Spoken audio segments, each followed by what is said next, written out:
A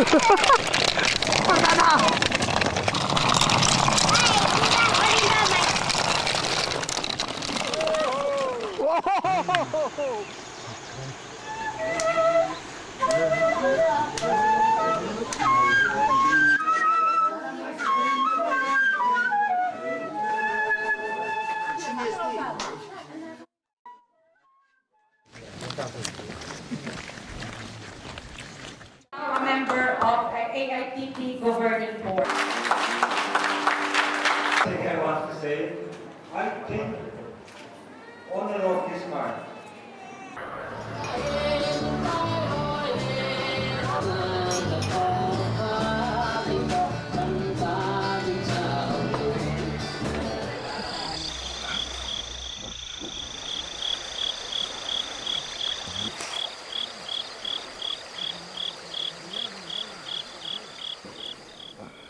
To remember those who have given their lives to give this earth worthy of living.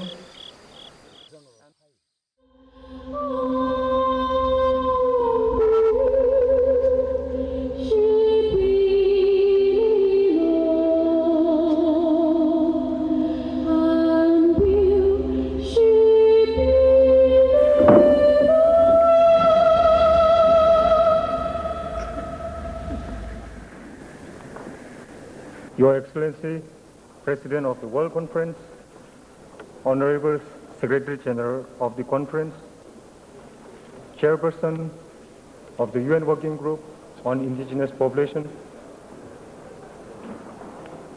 Nobel Peace Prize Laureate Ricoperta Manjutam, distinguished delegates of the government, my sisters and brothers of indigenous peoples, and fellow human rights activists from the NGOs. It is a great privilege to be invited here from Asia to address this commemoration session of the International Year of the World's Indigenous Peoples. I am deeply aware that I am standing here in place of people who are far more worthy and deserving. And it is my earnest appeal to this session to remember those who have given their lives to keep this earth worthy of living, and all those who are being hunted or condemned to jail for their commitment to the cause of the oppressed millions,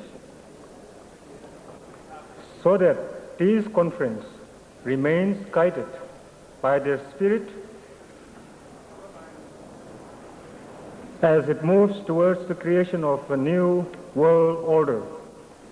Mr. President, we are all aware that there is a deep yearning common to all human beings, the yearning for a life of dignity, peace, and security. The call for a new partnership with the indigenous peoples by the UN is an affirmation of this reality and its resolve to mobilize the international community in support of specific measures needed for the creation of new world order, free from discrimination of any kind. I, on behalf of the indigenous peoples of my region, welcome these measures and extend our wholehearted support and cooperation towards the realization of this noble cause. It is in this spirit of cooperation that I will now draw the attention of this august House towards the fundamental issues facing the indigenous peoples in my region. Our existence is threatened by systematic campaigns of extermination, development aggression, population transfers, forced assimilation, invasion, colonization, occupation, militarization, and division of our territories by artificial state boundaries. As a result of these policies, an increasing number of indigenous populations are losing their access to livelihood. Most of the governments have interpreted the struggles of our people for survival as anti-state and in the name of territorial integrity enforced security acts. Under these acts, which goes in different names in different countries, indigenous peoples are deprived of all the basic human rights, including the right to continue living in ancestral village, the right to speak and learn one's mother tongue, the right to information, the right to freedom of movement, the right of access to court. Most of the indigenous territories in the region have been closed to entry by foreigners since the time of the emergence of the new states. However, it is our firm belief that we are fully entitled to the enjoyment of all the human rights as any other human being, and the deprivations imposed on our people are nothing but blatant practice of racism. Mr. President, racism has been condemned and rejected, and it is my appeal to this House that the same condemnation and rejection be extended to the practice of racism against the indigenous peoples. We have followed the statements of the governments these past 4 days, and we are constrained to submit that they reflect a lack of realization as to the importance of respect for human rights. Many of the large democracies in Asia are still refusing to recognize the reality of the existence of indigenous peoples within their state boundaries. This position has been categorically stated by some of them within the very precincts of this august building to their delegates. These governments are also challenging the universality and indivisibility of human rights. In fact, they have advocated for the selective application of human rights. It seems obvious that in the context of Asia, the selective application of human rights standards will lead to the continued violation of human rights of the indigenous peoples. This is unfortunate because it amounts to a determination to seek comfort and security under the policy and practice stained with the sweat and the blood of our peoples. Indigenous people, may I assure the House, do not wish to deprive others of their human rights. All that we want is the recognition and respect of our fundamental rights as they are applied to others. We don't see anything wrong when we ask for mutual respect, and we assert our right, the right inherent to our people, the right to self-determination, to free ourselves from the cruel experience of the last 45 years.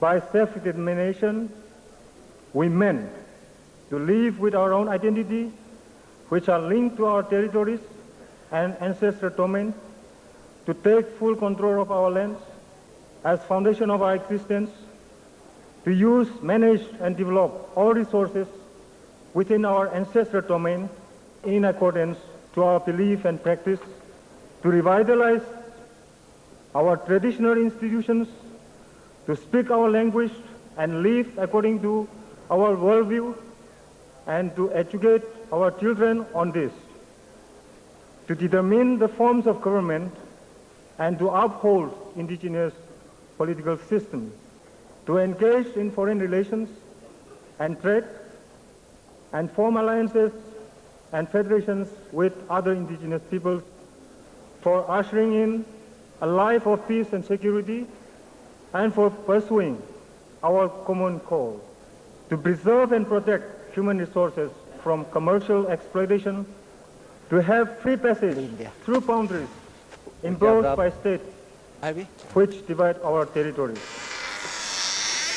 We therefore urge the World Conference to recognize the inherent rights of indigenous peoples to self-determination, to recognize and respect the unique relationship and immemorial ownership of the lands which indigenous peoples have, and to support the retention and recovery of their traditional territories, to recognize the traditional and customary practice and accord the status of law, to upgrade United Nations Working Group to a permanent body with adequate resources to monitor the implementation of the Universal Declarations of Indigenous Peoples' Rights, and to give mandate to this body in consultation with the representative organizations of the indigenous peoples, to appoint an indigenous person by the Human Rights Commission as a special rapporteur to monitor the recognition and implementation by the governments of the indigenous people's rights, and that such monitoring be made a permanent agenda of the Commission on Human Rights, to extend through the Commission on Human Rights ECOSOC status to all the representative organizations of the indigenous people. In conclusion, I would like to convey our deep appreciation to those of you who are working day and night to convert the numerous demands and proposals into programs and instruments of implementation. Thank you, President.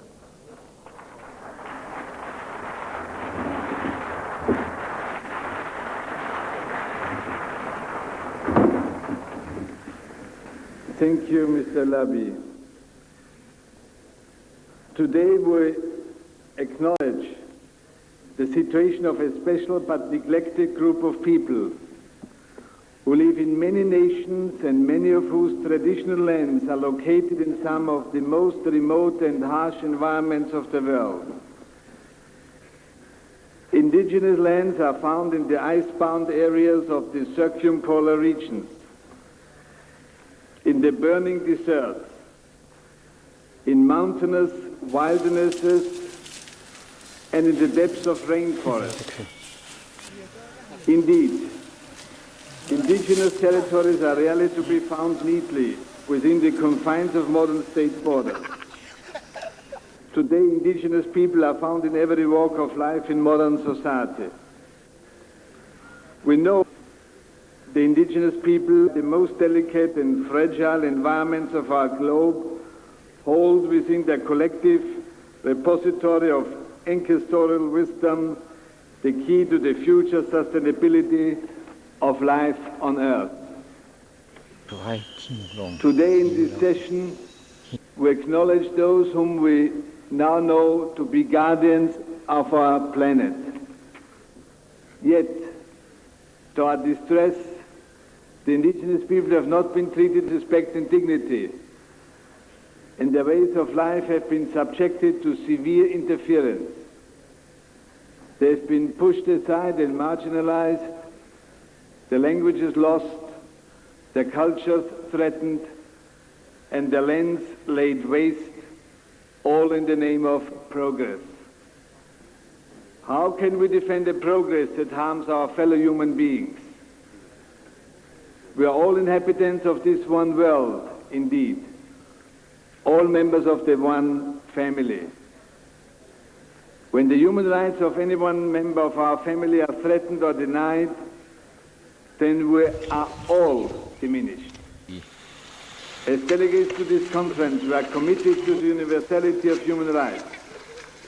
and committed to ensuring that no one is excluded from the protection of the international standards designed to protect the rights of all peoples. There are, of course, member states where indigenous people do not live. However, this does not mean that these states should not join with the others in a common endeavor to address the concerns of indigenous peoples and to strive for universal human rights standards for all the peoples of the world.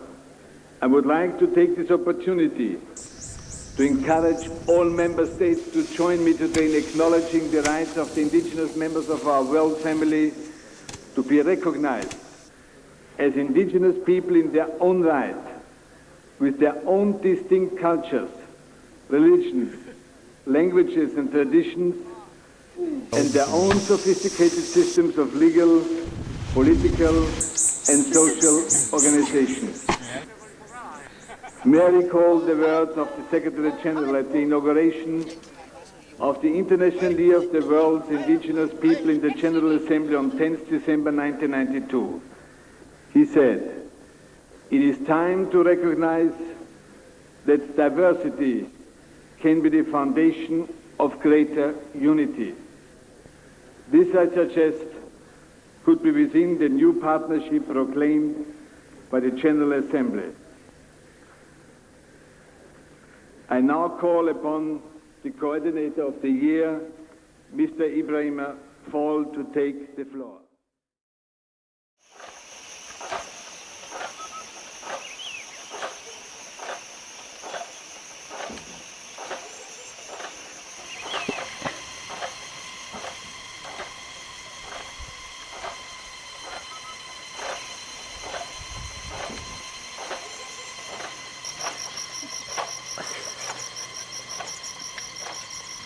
Gracias.